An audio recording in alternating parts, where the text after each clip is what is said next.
Sunday Night Late Show. My next guest is no stranger to the Ed Sullivan Theater. Thanks again to President Barack Obama. Go on sale for the Obama Presidential Center tomorrow morning, and it opens on June 19th. Here's something that doesn't add up. The #1 late-night show in America, the most watched, the most awarded, the one that just won its first Emmy in its final season, got canceled. Not because the audience abandoned it.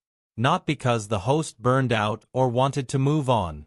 The show was drawing 2.7 million viewers every single night, holding the top spot in the ratings for 9 consecutive seasons, and CBS still decided to end it. And the detail that makes this story impossible to dismiss as just another business decision is this. 3 days after Stephen Colbert said something on air that made the wrong people in very powerful places deeply uncomfortable, the plug was pulled. So what actually happened here? And why is one of the sharpest, most consequential voices in the history of American late-night television walking out of the Ed Sullivan Theater for the last time? Stephen Colbert was on vacation when the call came. He was completely in the dark. His manager had known for several weeks, had been sitting on the information, weighing how and when to tell him, but hadn't yet said a word.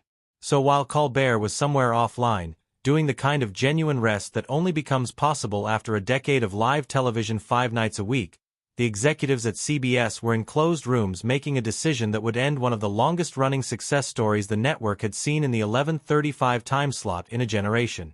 He found out on the evening of July 16, 2025. The next morning, he walked into the Ed Sullivan Theater and told the audience before CBS had the chance to do it themselves. He took that away from them. They had intended to control the announcement, to frame it on their own terms and their own timeline. He didn't give them that. What he said to that audience was remarkable for its restraint. He thanked the 200 members of his staff, the writers, producers, directors, camera operators, the people whose names most viewers never learned but whose work showed up in every single episode. He expressed genuine gratitude for 10 years in what he called his television home. And then he said the thing that landed hardest, that he wasn't being replaced, that the Late Show brand itself was being retired, and that he wished he were handing it off to someone rather than watching it simply disappear. That framing made the moment feel different from a standard cancellation. This wasn't a changing of the guard. This was the end of an institution. The Late Show had existed on CBS since 1993, first under David Letterman, who anchored it for 22 years and transformed it into a cultural landmark, and then under Colbert for 11 more. 33 years of television history. And CBS was closing the chapter entirely rather than turning the page. The audience booed loudly when the news sank in. Colbert looked out at them, paused, and said simply that he felt exactly the same way. That one sentence, delivered without performance or deflection, said more about who he is than almost anything else in his 11-year run. Now here is the part of the story that has turned into something much larger than a television cancellation.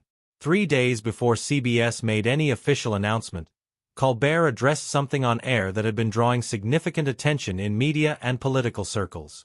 Paramount Global, the parent company of CBS, had agreed to pay $16 million to settle a defamation lawsuit filed by Donald Trump. Trump's legal team had argued that CBS News had selectively and unfairly edited an interview with then-Vice President Kamala Harris that aired on 60 Minutes during the 2024 presidential campaign, editing that Trump claimed made Harris appear more coherent and prepared than she actually was in the full, unedited exchange. Paramount, facing a regulatory environment that gave the federal government enormous leverage over the company's future, chose to settle rather than fight. Colbert looked into the camera and said what a lot of journalists were thinking but few were willing to say as directly, that a payment of that size, made under those circumstances, looked a whole lot like a bribe. 3 days later, his show was gone. CBS released statements insisting the decision was financial, purely structural, a response to a deteriorating business model in late night that made the show's cost impossible to justify. They held that line consistently. But the timing invited a level of scrutiny that no statement could fully deflect. Senator Elizabeth Warren put out a formal written statement demanding that the public be given a clear and transparent accounting of whether the cancellation was made for political reasons rather than economic ones. The Writers Guild of America went further. They called on the New York State Attorney General to open a formal investigation, framing the cancellation as a potential example of the kind of institutional self-censorship that emerges when powerful companies make decisions designed to please, or avoid antagonizing, those in a position to reward or punish them. The context that made those concerns feel concrete was this. Paramount was in the middle of pursuing regulatory approval for a massive merger with Skydance Media, a deal valued at roughly $8 billion that required sign-off from the Federal Communications Commission. The FCC's chairman had, in the months leading up to all of this, already sent formal letters to several late-night programs warning them about equal time provisions in broadcasting law, a move that many media lawyers and First Amendment scholars viewed as an unusual and pointed form of pressure. The FCC approval for the Paramount-Skydance merger came through shortly after the Late Show cancellation was announced. The sequence of events was difficult to look at without drawing a line between them. Trump himself made no effort to be subtle. He posted on his Truth Social platform that he was delighted Colbert had been fired, questioned his talent, and then volunteered, entirely without prompting, that he expected Jimmy Kimmel would be next. It read less like a casual observation and more like a preview. Colbert's response, delivered from his desk the following night, was one of the most unfiltered and direct monologues of his entire career. He announced that the gloves were off. And then he meant it. But the financial picture CBS was describing wasn't entirely invented, even if it was being used in ways that served a convenient purpose. The Late Show was genuinely losing money. Estimates from people close to the production put the annual deficit somewhere between $30 and $40 million, depending on how you counted the overhead. Late-night television had been in a slow structural decline for years before any of this came to a head. Linear television audiences had been shrinking steadily across every demographic. Streaming had fundamentally changed when and how people watched, which meant the 11:35 time slot no longer commanded the same advertising premiums it once had. Even when Colbert's monologues went viral, generating tens of millions of views on YouTube and across social media platforms, those views weren't generating revenue for CBS. The advertising dollars that followed viral content flowed to the platforms hosting it, not to the network that produced it. This was a systemic problem with no obvious fix, and it had already claimed one CBS late-night franchise. The Late Late Show with James Corden ended in 2023 for similar reasons. CBS replaced that 12:35 program with a cheaper production called After Midnight, which Colbert himself executive produced. That proximity gave him a clearer view than most people had of just how thin the margins in the business had become. He understood the economics. What he and many of his colleagues found harder to accept was that he was never given a real opportunity to propose solutions. No conversation about restructuring costs, no exploration of what a leaner version of the show might look like, no negotiation. The decision came fast and clean. And the show CBS announced as the replacement for the 11:35 slot removed any remaining ambiguity about the direction the network wanted to go.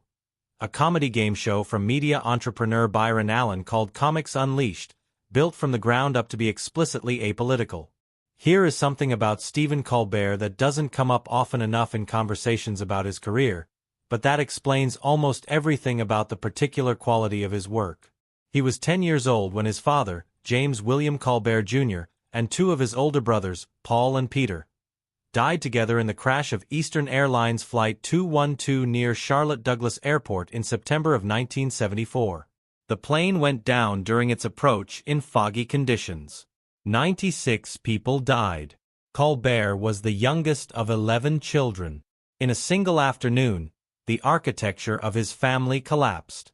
He has spoken about this over the years with a kind of measured openness that manages to honor the weight of it without turning it into a performance of grief.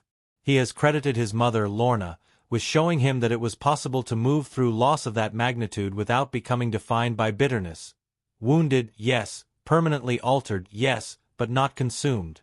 He has also described going through a serious crisis of faith in his early 20s, reaching a point in his early 20s where he no longer believed, and then finding his way back to his Catholic faith through an encounter with a stranger that he has described as almost absurdly unlikely, a random conversation that somehow cracked something open in him. He has said he finds joy in unexpected places because his mother taught him to. That context matters because it shapes how he approaches everything. When Colbert talks about grief or loss, or the difficulty of holding complicated feelings, he isn't speaking from theory. He is speaking from a very specific, very lived experience. He attended Hampton-Sydney College in Virginia before transferring to Northwestern University, where he studied theater and graduated in 1986. He moved to Chicago and became part of the Second City community, where he worked alongside Amy Sedaris and Paul Dinello, collaborators who would follow him into multiple projects over the following years. The three of them created a sketch comedy series for Comedy Central called Exit 57 in the mid-90s, a show that earned 5 Cable ACE Award nominations and demonstrated early on that Colbert was interested in comedy that had both intellectual and emotional depth. He applied for a writing position at The Late Show with David Letterman early in his career and was turned down. Years later, he would take over that exact desk. He joined The Daily Show with Jon Stewart in 1997, initially on a trial basis after being hired by producer Madeline Smithberg. He stayed for 8 years and became the longest-tenured correspondent in the show's history.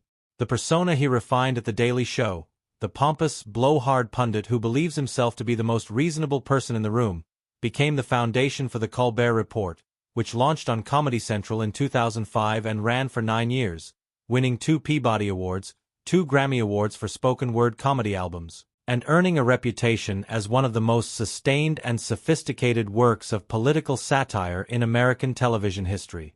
His performance at the White House Correspondents' Dinner in 2006, where he delivered a roast of George W. Bush directly to the president's face while Bush sat stone-faced feet away, remains one of the most audacious acts of political comedy ever performed on a public stage.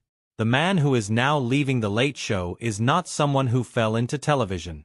He is someone who spent decades building toward it, through failure and reinvention and genuine personal transformation. When Colbert was announced as Letterman's successor in April of 2014, the reaction was genuinely mixed.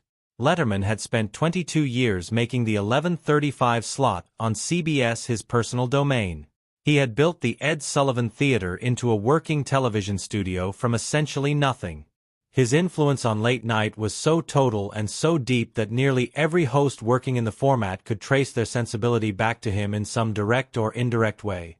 And Colbert was stepping into that specific chair not as himself but as a man who had, for nearly a decade, been known almost exclusively through a fictional character.